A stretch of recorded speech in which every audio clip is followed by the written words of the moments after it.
All right, we're going to read from chapter 30. We're going to start in The Wild Robot, continuing from where we left off, chapter 29, where Mr. Beaver has made a deal to help if Roz will deliver 4 more trees, good, healthy ones. All right, the nest. Got to get in the zone here. My voice is... I've built my fair share of lodges over the years. Mr. Beaver stood at the water's edge. But I can't say I've ever built one for a robot and a gosling. So just what exactly do you need? We need a lodge big enough for us both, said Roz. It should be comfortable and safe, and it should be near the pond. How long do you plan on living in this lodge? I do not know. Then we better make sure it's strong and sturdy. Mr. Beaver stroked his whiskers as he thought. Do you plan on having friends over? The missus loves to entertain guests. I do not have any friends. No friends? Well, you seem pretty likable for a robot. But if you want my advice, you should grow yourself a garden. Your neighbors won't be able to resist fresh herbs and berries and flowers. Just you wait and see. So we'll make sure there's space for a garden. And we'll give your lodge extra space for all the friends you'll be hosting. The beaver winked. We also need to find a way to keep your lodge comfortable when it's cold outside. Our lodge is heated by our own bodies, but I think we'll have to find another way to heat yours. The beaver and the robot thought about heat for a while. The first thing that came to Roz's mind was the sun. But then she remembered the hot sparks she had felt while sliding down the mountain peak. I could heat our lodge with fire, she said. Mr. Beaver blinked his eyes, his little eyes. I will need to experiment, said Roz. Roz continued, but I think there is a way. You go right ahead, Roz, said the beaver. But would you try not to burn down the entire forest? Do not worry. I will be careful. Let's move on, Mr. Beaver sighed. The next order of business is to find a site for your lodge. That meadow across the water would be perfect, but the hares will have a fit if we try to build there. I think we should clear out some trees and build right in the forest, and I know just the place. The beaver took them along the water and up to a dense section of forest that jutted into the pond. It needs some work, said Mr. Beaver, trudging through the thick weeds, but this ought to do the job. Yes, this ought to do the job, said Roz in her friendliest voice. Job, said Bright Bill. Mr. Beaver was incredibly skilled at taking down trees, but even he couldn't keep up with Roz's powerful chopping hands. So he let the robot do the hard work. He pointed out the trees and shrubs that needed to go, and Roz started hacking away. By sunset, they were standing in a newly cleared site, and they had more than enough wood to build the lodge. You did some fine work today, Roz, Mr. Beaver yawned.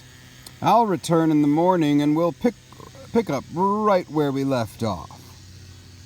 What would you like me to do? Said the robot. Tonight? You still feel like working, do you? Very good. Well, you can start by digging out these tree stumps.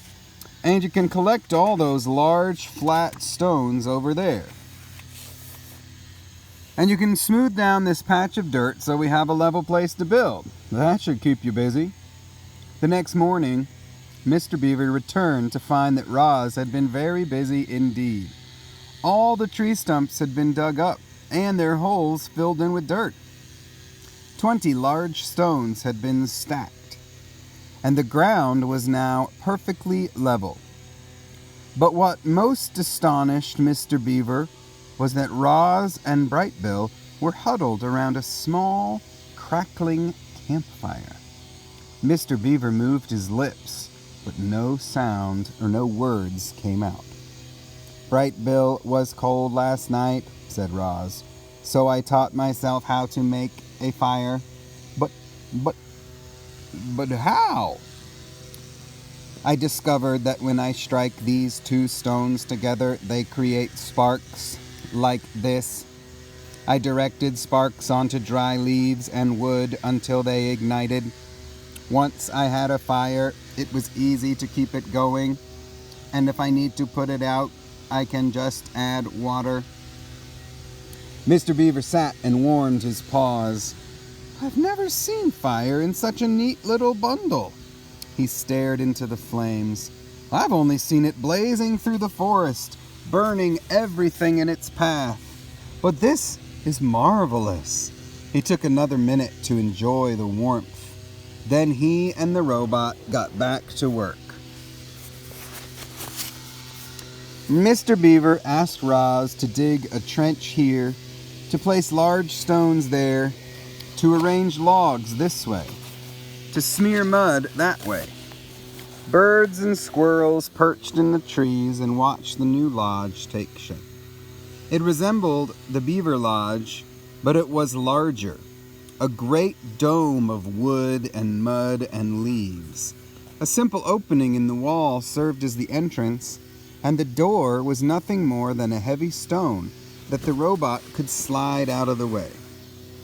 Inside, the lodge was one big round room. The arched ceiling was high enough that Roz could stand upright. A fire pit was set into the center of the floor, and a mesh of thin branches above acted as a vent. Long stones lined the interior walls like benches and were covered with thick cushions of moss. There was even a hole for storing food and water for Bright Bill. It's looking pretty nice, huh? Looks pretty cool.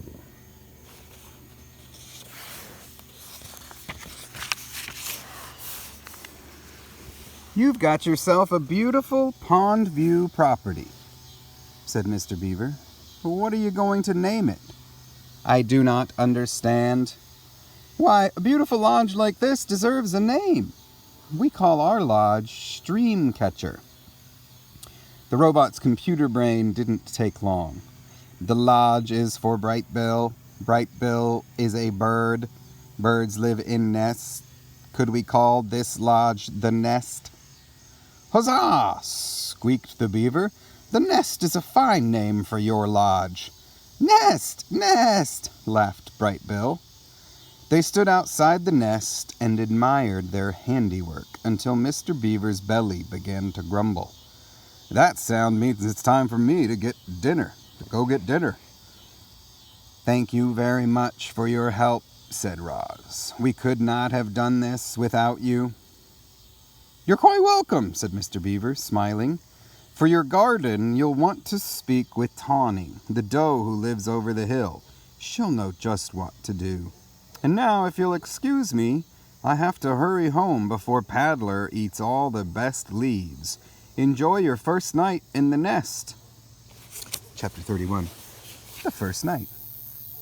The stars were out. A fire was crackling in the fire pit. Roz and Bright Bill were settling into their first night in their new home. This lodge is where we will live from now on. The robot plucked her son from his little woven nest and placed him on the floor. I hope you like it. The gosling did like it. He liked that it was big and warm and peaceful, and he liked knowing that the forest and the pond were just outside. He waddled around, peeping to himself and exploring every little corner of the lodge until it was time for bed. His mother carefully laid him on a soft cushion of moss. But he didn't want to sleep there, so she put him back in his little nest. But he didn't want to sleep there either. Oh, if I was in class, I would ask you where you would think, or where you thought he wanted to sleep. So he didn't want to sleep on the soft cushion or in his little nest. Where do you think he would want to sleep? And then, of course, let me turn the page. Probably we'll find out. Let's see. Oh, look. Look at that sweet picture. Oh my goodness. Totally adorable. Bright Bill looked up and said, "Mama, sit." Roz sat down. Then he said, "Mama, hold." Roz held him. The robot's body may have been hard and mechanical, but it was also strong and safe. The gosling felt loved. His eyes slowly winked closed, and he spent the whole night quietly sleeping in his mother's arms. Oh, so sweet. All right, let's see. Yeah, we got more time. Chapter 32, The Deer. The deer family did not run from the sound of snapping twigs and crunching leaves. They had heard all about Roz and Bright Bill, and they knew there was nothing to fear. Crown Point stood before his doe and his 3 spotted fawns, and the family watched as the robot approached with the gosling on her shoulder. "Hello, dear. My name is Roz, and this is Bright Bill. We are looking for a doe named Tawny." Crown Point moved aside, and the doe silently stepped forward. "Mr. Beaver helped us build a lodge," said Roz, "and he thought you might help us grow a garden." "Mr. Beaver helped you?" came Tawny's gentle voice. "You must have done something for the beavers." "I brought them freshly cut trees," said Roz. Oh, look, there's the deer family. I really love this author's illustrations. I think they're really beautiful. Tawny looked at Crown Point, and the buck slowly nodded. "I will help you grow a garden," said the doe to the robot, "if you will let my family eat from it." The robot nodded in agreement, and then she quietly led Tawny back to the nest. Whew. Chapter 33, The Garden. All right.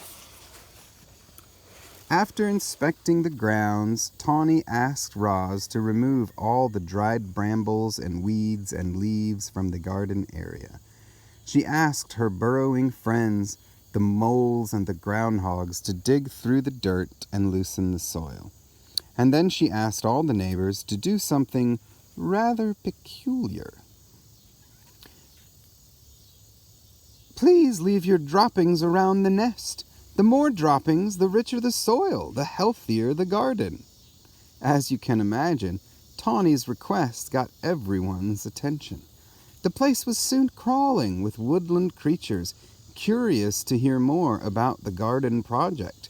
And just like that, the robot was meeting her neighbors. The plan to help her make friends was already starting to work.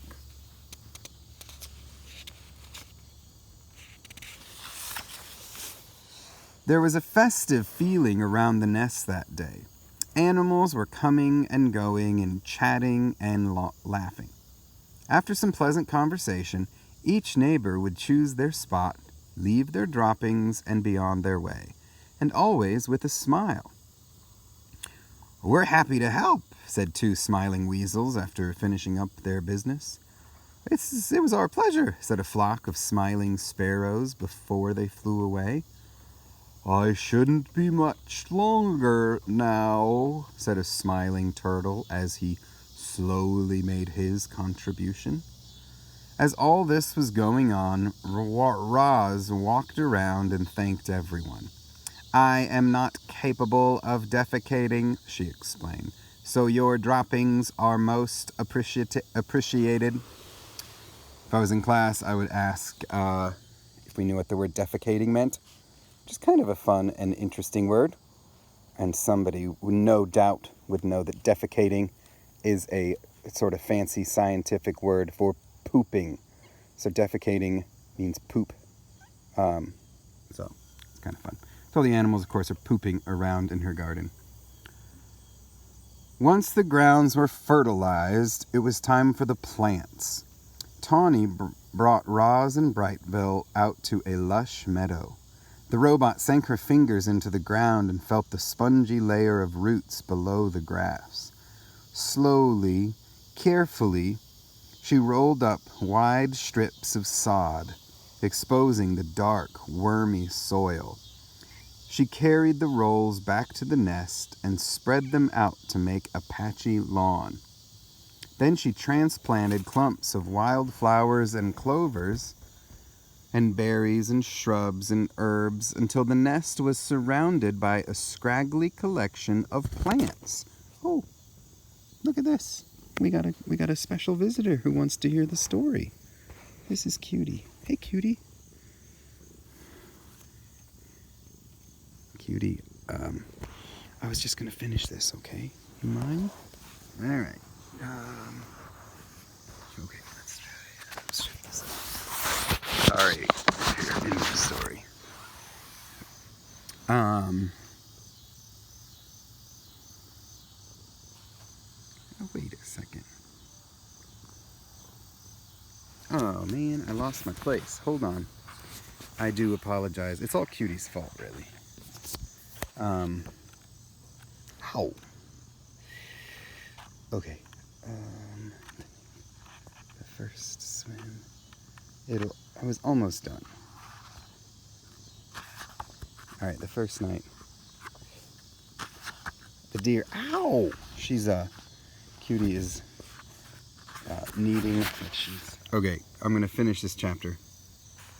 She transplanted clumps of wildflowers and clovers and berries and shrubs and herbs until the nest was surrounded by a scraggly collection of plants. It's not much to look at now, said Tawny, but the grass will grow into these gaps and the flowers and bushes should perk up in a few days. I'll return soon to make sure it's all taking root. Before long, this will be a lovely wild garden. And that's where we'll stop for today, though let's always like to look at the next chapter's title, which is called The Mother. And, we've got a beautiful picture there. Oh my goodness. So we'll look at that more tomorrow. All right. Have a fantastic rest of your day. Bye-bye.